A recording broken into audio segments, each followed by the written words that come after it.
General Andrews, And the Dream Stream presents Rapid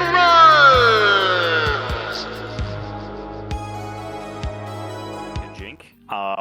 They'll be doing the easy any percent speed run for this game. It is considered one of the hardest games for its time. So, as he was saying earlier, they are going to make it look easy. But this is a pretty difficult game. And I'll let you guys introduce yourselves. Well, hello. I am Kajink87. Lion King was actually my first ever speedrun, so I keep coming back to it. But it's a heckin' good time. That's all I can say about it. And I'm very excited to race it with ZG. It's been a minute since I've been able to race it, so this should be fun. Hey guys, this is ZG's here. So in addition to this Lion King game, which is extremely hard, I also run Aladdin and a good number of other Genesis, NES, and Super Nintendo titles. And I could definitely say for sure this is definitely one of the hardest speedruns to ever learn. But I hope me and Kajink will give you guys a good show. I'm sure you guys definitely will. But are you guys about ready to go? Ready. Yes. All right, I'll give you guys a countdown. 5, 4, 3, 2, 1, and start. Woohoo! Good luck to both runners. Good luck. Good luck. All right, so here on the first level, it's going to be some pretty easy platforming, but there is one section that's coming up after they hop up on this blue bug where they'll be trying to go for a pixel-perfect jump onto, grab onto this ledge here. So that way they can get to this health bug faster and climb the rest of the way to the top. Once they get there, it's going to be a boss battle right at the end. It's just a single hyena, one hit. Which isn't too difficult. So pretty short first level. Here on the second level, you have to start with these giraffe heads. They tilt back when you jump on them, so you can accidentally roll off into the water below, which can be a pain. I mean, getting the jumps just right for each head is a bit of a pain to learn. After that, they have to go and roar at these pink monkeys, which will turn their direction, so they'll throw you in a different direction than if you hadn't roared at them. It's basically one big puzzle. After that, they're on to the ostrich section, where you just have to jump, double jump, or duck.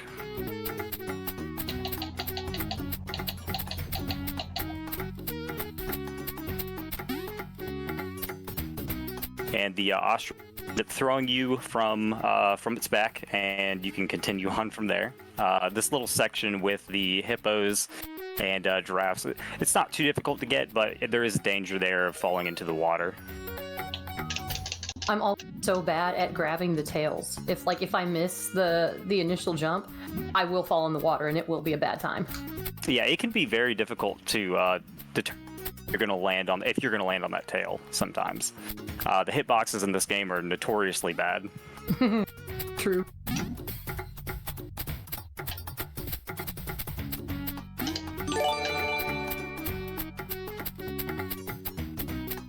Fantastic, and we're on to the final puzzle. This is actually the longest puzzle in this part of the stage. And fun fact about this level: the reason why this level is a huge puzzle is because they needed to make the game longer, so that way when people would rent the game, they wouldn't be able to just beat it in a night. Or so goes the theory for it. When we're able to beat it in around 12 minutes at this point. So that didn't work out so well.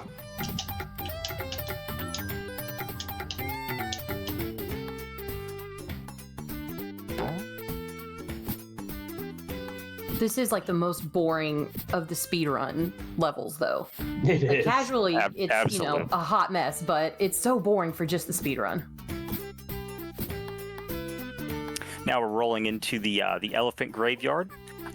This level, it's a lot of platforming. There are pits that you can fall into, which is an instant death. It's just into an abyss, basically. There's also a new enemy in this one. It's a vulture, and they kind of run on RNG, but not so much. It just depends on when they're going to start flying up in the air. They usually take the same path, which is basically just follow Simba. But they can fly at certain times. There's actually a secret wall right here that is about to be rolled through, and that makes it to where you don't have to go through another climbing section. That is I'm part sure of the game. That wasn't a clip, which I love. That was not a clip. That's just a secret. Many of you that have played this game in the past probably know about that one. Just rolling into random walls. And we're off to the final part of this level where you're going to fight 3 different hyenas. Now, there is a way to make them line up so that way you don't see the 2 split. You can actually defeat both of them at the exact same time. And the third one is just a single one. Yeah, I saw that. Ugh. I tried a newer strat for me, and it did not go well. But hey, we did it. We're out. It's fine. You did. And there's Scar menacingly looking down. Hardest level right here. Oh yeah. Stampede, fantastic level. It is the worst with depth perception though, because whenever I first had played this game, I could not tell what was in the foreground, what was in the background. It was really hard to tell what was going on. I like to just clip through this guy right here for funsies. Oh yeah, slightly be like underneath him. Uh-huh. Yeah. Just like in real life, you can find all kinds of weird shortcuts just rolling into walls. Exactly. Okay, I do it all the time just for fun. I have to know from chat, because the big controversy of this game is, do you run or do you play the Genesis version or do you play the Super NES version? There is a correct answer, and I need to know if chat knows the correct answer. That's a good question right there.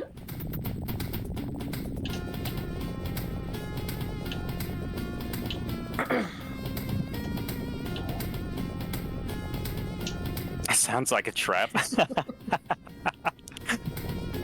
So we've got one Jenny from Zelda's Kitten.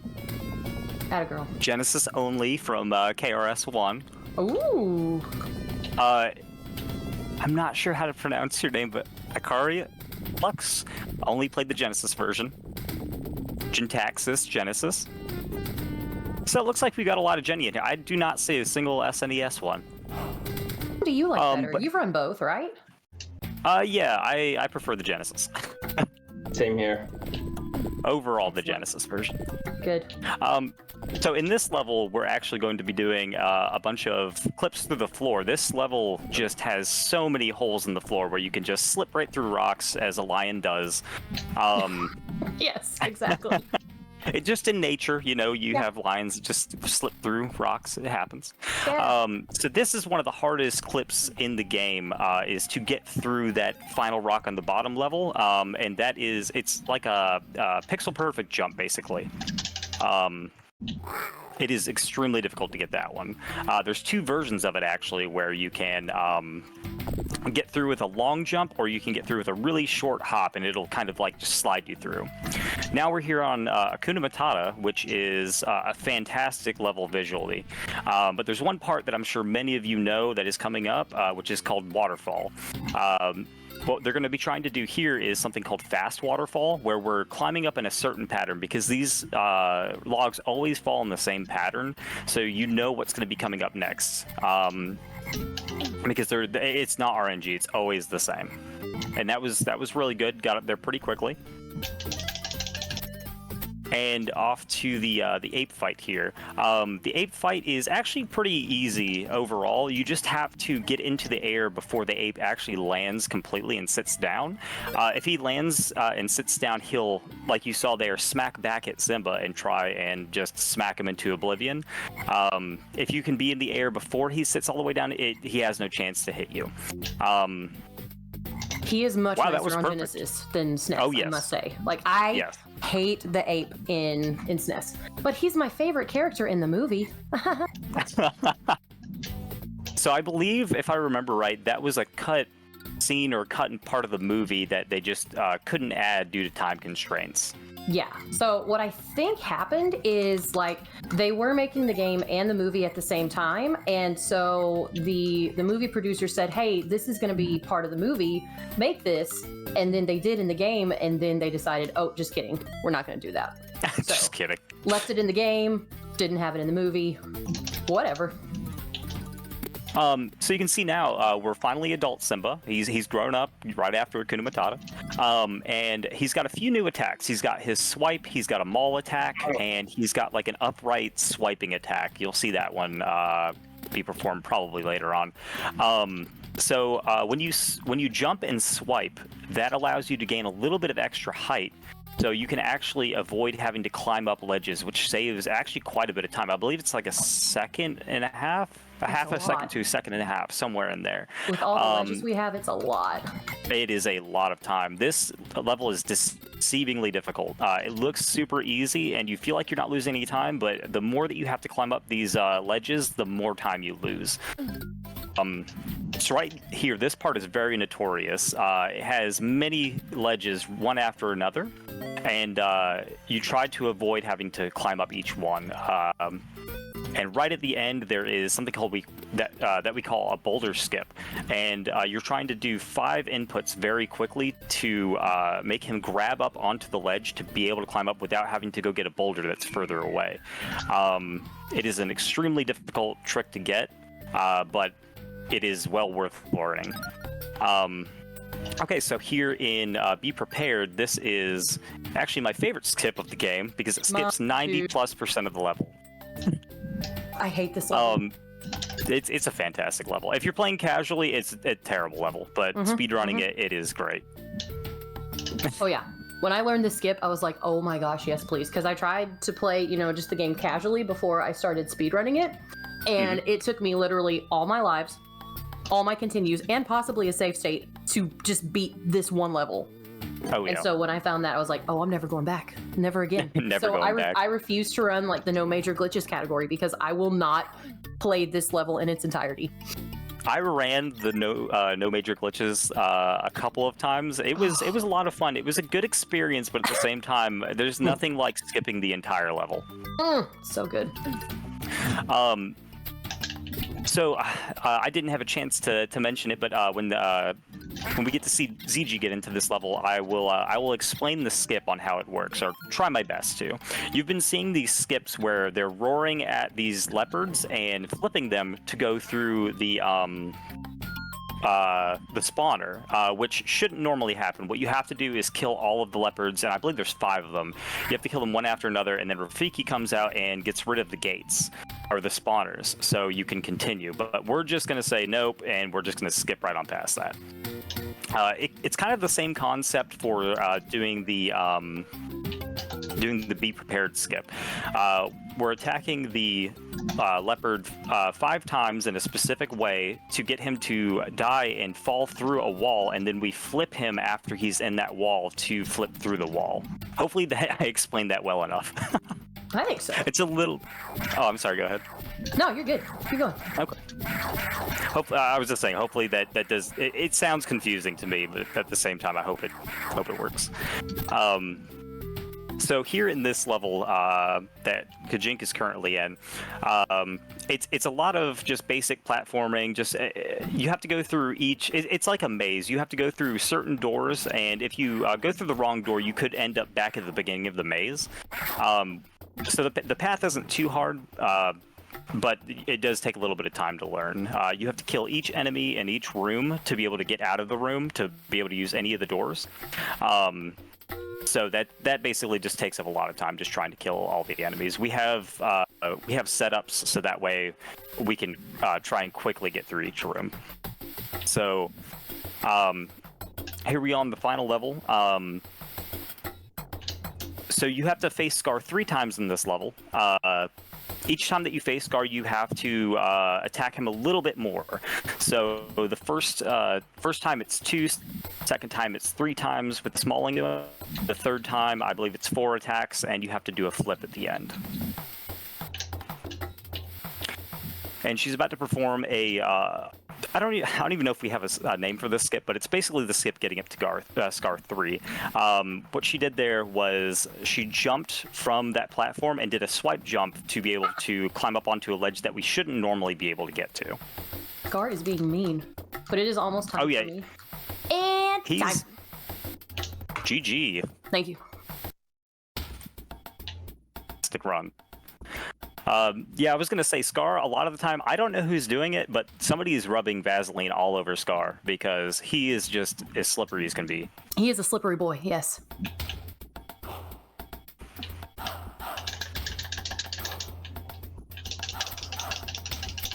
And here we go with the maze level again. This maze level is I would say probably like the second most boring level to me.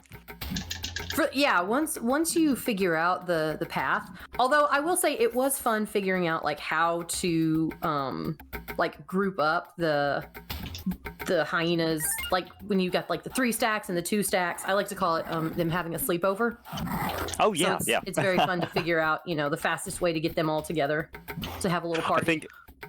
I think I remember from your last stream, you're like, sleepover, all right, now go to sleep. And they all just laid down at the same time. Yeah, it's not a good sleepover if they don't sleep. Oh, we got a straggler. Get him.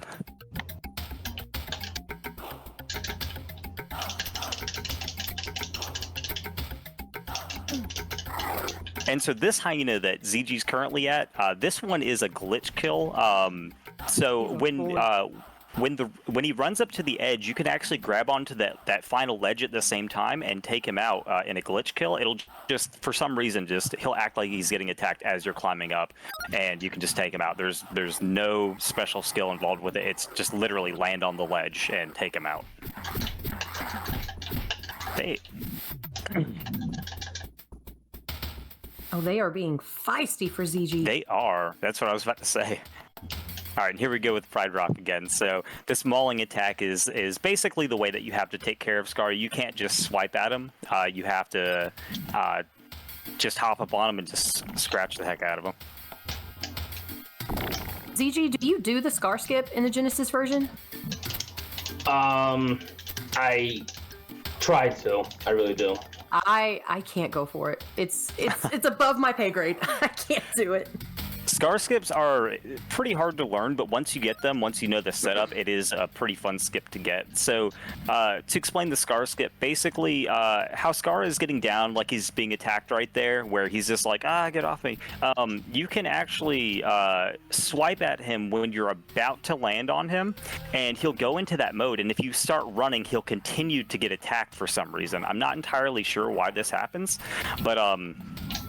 but basically what you can do with that is you can run out of frame while he's being attacked and unlock the screen when his HP is at or below 0. So you don't have to wait for the screen to unlock.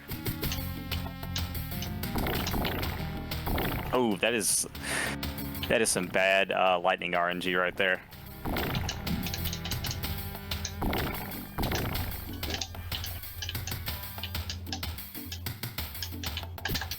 All right, here we go. Please don't be a slippery Scar. Not too bad. Oh, there's one. Oh, and so you can actually. Oh, I'm sorry. Go ahead. No, I was just saying Scar's feisty right now. GG's. Yay, GG's. GG. Very nice. GG's, Kajink. GG, ZG. Oh, that's so fun to say. So, what's your PB in this, ZG? In both, in SNES and Genesis. I have a 1337 in the Genesis version and a 1447 in the SNES version. Very nice. Awesome. And what about you, Kajink? In Genesis, my PB for easy, which we did tonight, is 1240. And I honestly don't remember my SNES time. It's been so long. I think I got sub 14, but don't quote me on that. I don't remember. Very nice. Yeah, it's been quite a while for me on SNES too. I cannot remember what my time is. I know it's like a 14-minute time though. Mm-hmm. I may have finally broke the 14-minute. I don't remember. It's 13 or 14. It's not as good as Genesis because I also like the Genesis version better, so I put more time into that one. But hey, I'm glad we got to do a cat game for Cat Marathon. And kudos to chat and everybody else for donating so much money and already reaching the goal of the night. Now we're going above and beyond. What? That was crazy. It was very, very fast. Kajink, I'm happy to say you did break the 14-minute barrier. I just double checked. You have 13.2. Let's go. GG's. Party on. Big time GG's. Wow, that was exciting. Thank you so much for a great performance by everyone, including commentary as well. Because sometimes, folks, it's tough when you're doing commentary where it's like you might want to tell someone to do something, but you're like, wait, I should tell about facts about the game. So what a great ebb and flow where individuals jumped on in as a part of it as well. Thank you for a great performance by Kajink, the winner of this race. ZG for still finishing out, showing off why it matters for everyone else to see the end of the game, because it's like, wait, I struggle like that, but wait, you could still beat it even after struggling a couple of spots. Yep, still completed. Thank you so much for that, ZG. And excuse me, Insomni Addicts, thank you so much for your commentary tonight. Go ahead and check out all of their channels, folks, and regardless if they're playing Lion King or some other game, make sure to say hello from the Dream Races and the Dream Stream. All right, thank you all. All right, thank you so much for having us on. Yeah, Thanks a lot. thank you. It was fun.